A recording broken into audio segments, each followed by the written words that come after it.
Setelah saham-saham pilihan pagi hari ini dari Mas Rio, bisa ada BRIS dengan support di 2040, resistensi 2240. Kemudian BBRI dengan support 3180, resistensi di 3460 maksud kami. Kemudian Telkom dengan support di 3100 dan resistensi 3290. 3 saham direkomendasikan swing trade. Sementara untuk MTEK dengan support di 775 dan resistensi di 940, rekomendasi trading buy.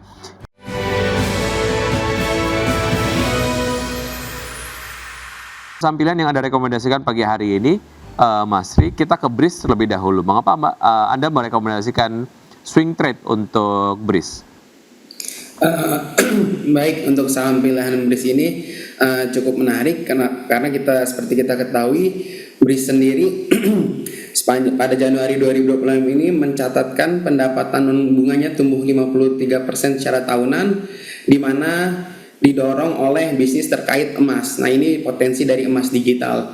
Kemudian juga untuk aktivitas perdagangan emas nasabah mencapai sekitar 1 ton di Januari 2026. Nah, ini kan merupakan salah satu sinyal positif dari emiten BRIS, selain yang kita tahu BRIS merupakan sebagai perbankan syariah. Dan kalau untuk secara teknikalnya sendiri, ini bisa kita cermati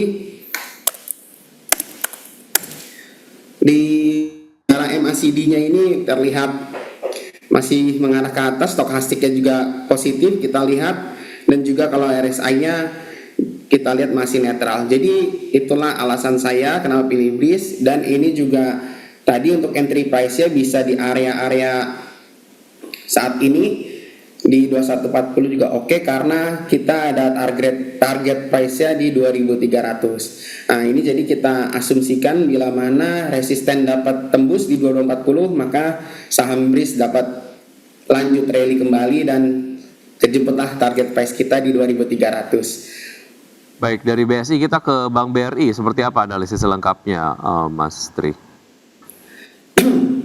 Baik, kalau untuk Bank BRI sendiri di sini menarik, kenapa? Karena kan Bank BRI itu berfokus pada penyaluran kredit mikro terhadap UMKM, dan juga sentimen positifnya itu emiten BBRI ini memiliki DPR yang tinggi, yaitu dividend payout ratio-nya itu sekitar 85%. Dan terlebih Bank BBRI sendiri akan melakukan RUPS pada 10 April 2026. Nah, ini jadi bisa menjadi catatan tersendiri untuk investor. Sesi positifnya itu, dan dari sisi teknikalnya itu untuk BBRI nah, ini kita lihat kalau untuk entry price-nya bisa di harga saat ini mungkin bisa di area saat ini di 3.300 sampai 3.290. Karena mengapa? Karena kita memiliki target price-nya itu di area 3.500. Nah, ini jadi kalau BBRI bisa tembus di area resistennya di 3.460. Nah, ini bisa optimis bisa kejemput di target price-nya di 3.500. Seperti itu. Dari BBRI kita ke Telkom. Silakan Mas Tri. Ya, kalau untuk saham Telkom, seperti yang kita ketahui, untuk emiten Telkom sendiri saat ini sedang memulai bisnis baru, yaitu ekspansi ke data center, di mana Telkom ini mendapatkan lokasi data centernya itu di daerah Batam yang berlokasi strategis di kawasan Sijori, yaitu Singapura, Johor, dan Riau. Jadi selain Telkom ini berfokus pada industri yang lama, maksud saya terkait bisnis yang lama, ini dia ada ekspansi baru, yaitu terkait data center. Dan untuk secara teknikalnya sendiri, PLKM itu kita bisa untuk saat ini bisa mungkin ditunggu di area 3150. Tapi kalau andaikan kita mau antri di 3150 sampai 3170 itu masih oke. Karena kita ada target price-nya itu di 3.300. Dan untuk resistennya sendiri kita di 3290. Jadi untuk resisten sama target price-nya ini untuk Telkom ini tipis-tipis. Seperti itu. Baik, dari Telkom kita ke MTEK. Baik. Kalau MTEK sendiri seperti yang kita tahu, ini emiten ini membukukan laba bersih melonjak hingga 4,6 kali lipat pada tahun 2025, naik 361% secara tahunan. Nah, lonjakan ini itu tercermin dari segmen bisnis media yang digawangi oleh SCMA seperti itu. Jadi sentimen dari SCMA kemudian dari video ini masih menyumbangkan laba tahunan yang menjadi 6,8 triliun. Dan kalau untuk secara teknikalnya ini untuk MTEK kita bisa entry price di area saat ini yaitu di area 810 sampai 840 masih oke jika ingin mengantri. Kemudian untuk target price-nya kita di area 1000 dan kalau untuk resisten terdekatnya di 940 seperti itu. Baik, saham-saham yang direkomendasikan pagi hari ini oleh Mas Tir ada BRIS, BBRI, Telkom dan juga MTEK. Singkat saja untuk pergerakan dari IHSG ataupun proyeksi pergerakan IHSG sejauh ini bergerak menguat, pasca kemarin juga kemudian menguat. Mas Tri, analisis dari Anda support dan juga resistance untuk IHSG di hari ini? Kalau untuk IHSG bisa kita cermati kalau untuk hari ini mungkin bergerak di area sekitar low-nya itu mungkin di sekitar 7.200 dan kalau untuk resistennya itu bisa ke 7.400 untuk perdagangan hari ini. Baik, itu tadi beberapa analisis singkat di pagi hari walaupun memang perbincangannya sangat singkat karena tadi kita bergabung dengan prosesi IPO tapi kemudian mudah-mudahan dapat menjadi referensi dan sumber informasi untuk pelaku pasar menerapkan strategi investasinya hari ini namun keputusan investasi kembali ke tangan investor. Mas Tir, terima kasih sudah bergabung bersama kami, sukses dan juga sehat selalu untuk Anda, sampai jumpa. Terima kasih Mas Vicky. Terima kasih Anda masih bergabung sama kami. Bisa indeks harga saham gabungan atau IHSG berhasil ditutup penguat di level 7.300-an di tengah sentimen negatif global di hari Kamis. IHSG ditopang lonjakan saham brand dan DSSA yang berbalik menguat signifikan, mengimbangi kejatuhan dalam saham perbankan Big Caps. Indeks harga saham gabungan ditutup menguat 0,39% ke level 7.307,58 di akhir perdagangan Kamis. Secara intraday, IHSG berhasil ditutup berbalik menguat ke level 7.300-an setelah berhasil memangkas pelemahan dari level intraday terendah di 7.191,586 di sesi 1. Indeks sektoral dengan kenaikan terbesar, sektor barang konsumen siklikal naik signifikan 1,99%, sektor energi menguat 1,82%, dan sektor infrastruktur melaju 0,58%. Sementara sektor keuangan turun dalam 1,23%, sektor perindustrian turun 0,69%, dan sektor barang konsumen non-siklikal melemah 0,58%. Di tengah pelemahan dalam sektor keuangan, beberapa saham perbankan tercatat menjadi pemberat utama kinerja IHSG. Saham BBCA ditutup anjlok 4,07% di Rp4.475 per saham. Saham BBRI ditutup melemah 1,8% di Rp3.280 per saham. Dan saham BBNI ditutup terkoreksi 1,85% di Rp3.710 per saham. Sementara itu, saham penggerak utama kinerja IHSG hingga mampu berbalik ke zona hijau diantaranya emiten konglomerasi brand ditutup melesat 14% di Rp5.700 per saham. Saham DSSA ditutup melejit 16,42% di Rp3.120 per saham. Penguatan terjadi di hari perdana penerapan harga stock split. Saham TPIA ditutup melaju kencang 16,07% di Rp5.200 per saham. Saham BYAN ditutup menguat 6,52% di Rp11.850 per saham. IHSG melanjutkan penguatan meskipun banyak dibayangi sentimen negatif mulai dari imbas sentimen konflik Timur Tengah yang enggan mereda. Seperti yang dilaporkan Bloomberg News, Ketua Parlemen Iran mengatakan kesepakatan gencatan senjata sementara dengan Amerika telah dilanggar. Pertempuran terus berlanjut di Timur Tengah yang diwarnai oleh serangan Israel ke Lebanon. Sentimen lain yang ikut menjadi perhatian investor terkait arah keputusan The Fed. Menurut risalah rapat Federal Open Market Committee atau FOMC Maret, sejumlah pejabat The Fed mulai membuka peluang kenaikan suku bunga setelah inflasi tetap di atas target 2%, terutama dipicu lonjakan harga energi akibat konflik Timur Tengah. Berbagai sumber IDX Channel.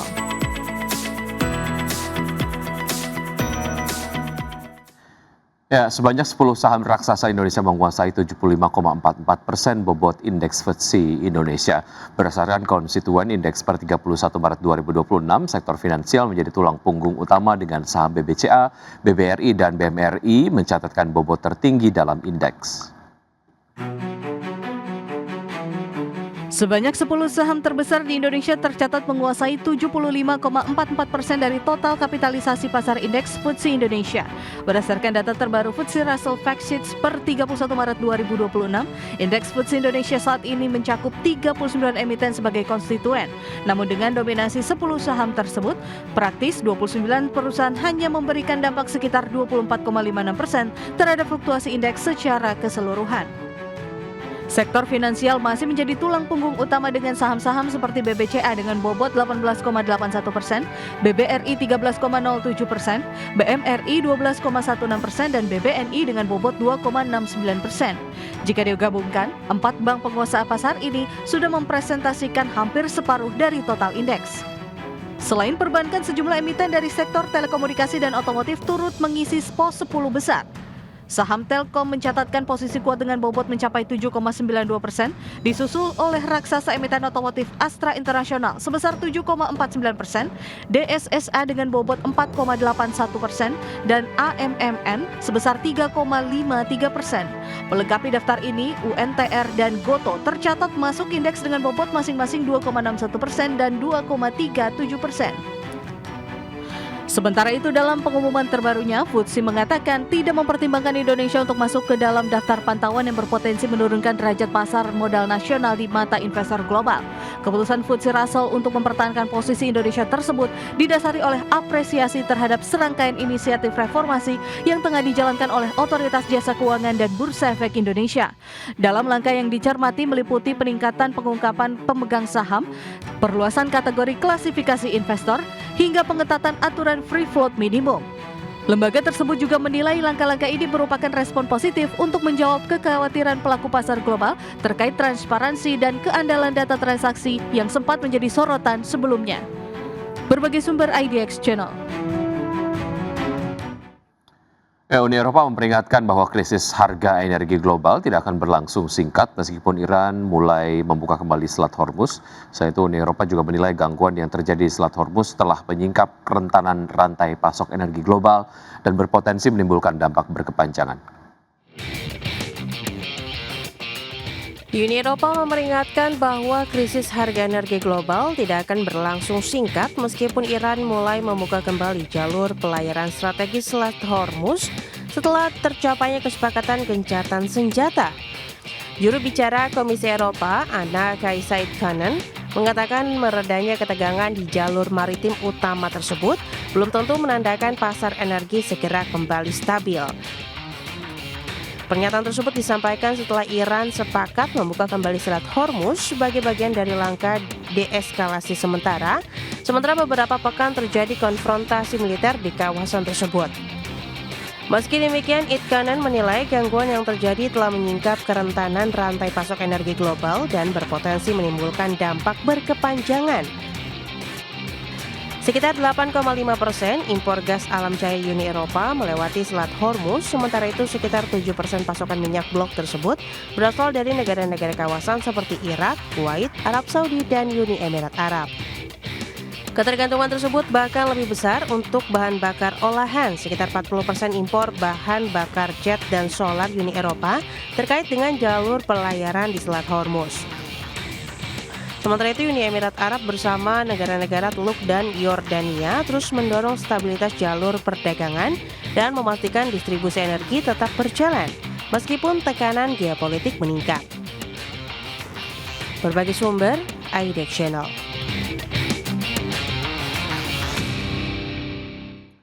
Harga emas melonjak lebih dari 1% pada perdagangan di hari Kamis didorong pelemahan dolar, sementara pelaku pasar mencermati ketahanan gencatan senjata yang rapuh antara Amerika Serikat dan Iran serta menantikan rilis data inflasi utama Amerika Serikat. Harga emas spot melesat 1,6% menjadi $4.789 per ons setelah sebelumnya menyentuh level tertinggi dalam hampir 3 pekan. Sementara itu harga emas berjangka Amerika Serikat ditutup penguat 0,9% menjadi $4.818 per ons dan pelemahan indeks dolar Amerika Serikat menjadi faktor utama yang menopang harga logam mulia. Lebih lanjut, lembaga keuangan Morgan Stanley memproyeksikan harga emas akan cenderung stabil sepanjang kuartal kedua sebelum kembali menguat pada paruh kedua tahun ini. Mereka menilai jika kenaikan suku bunga dapat dihindari dan konflik mereda, emas berpotensi rebound seiring meningkatnya kekhawatiran terhadap pelemahan nilai mata uang. Pasar kini juga menunggu data indeks harga konsumen Amerika Serikat untuk bulan Maret yang dijadwalkan rilis pada hari Jumat. Data ini menjadi indikator penting arah kebijakan moneter ke depan.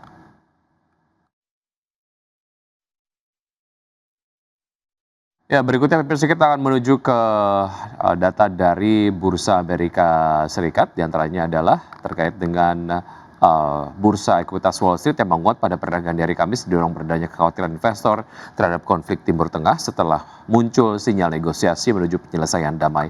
Ketiga indeks utama Wall Street kompak menghijau setelah sempat melemah di awal sesi, seiring langkah Israel yang membuka peluang pembicaraan dengan Lebanon.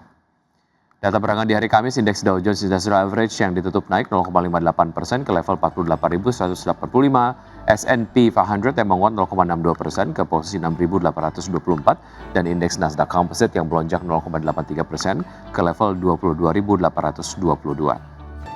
Sementara itu, pemirsa, dari Bursa Ekuitas Eropa yang melemah setelah mencatat rally terkuatnya dalam lebih dari 4 tahun, seiring pelaku pasar kembali berhati-hati terhadap rapuhnya gencatan senjata antara Amerika Serikat dan Iran, serta dampaknya terhadap harga minyak dan inflasi global. Stock 600 ditutup terkoreksi 0,15% ke level 612,59, DAX Jerman turun 1,14% ke posisi 23.806, dan indeks CAC 40 Prancis yang turun 0,22%.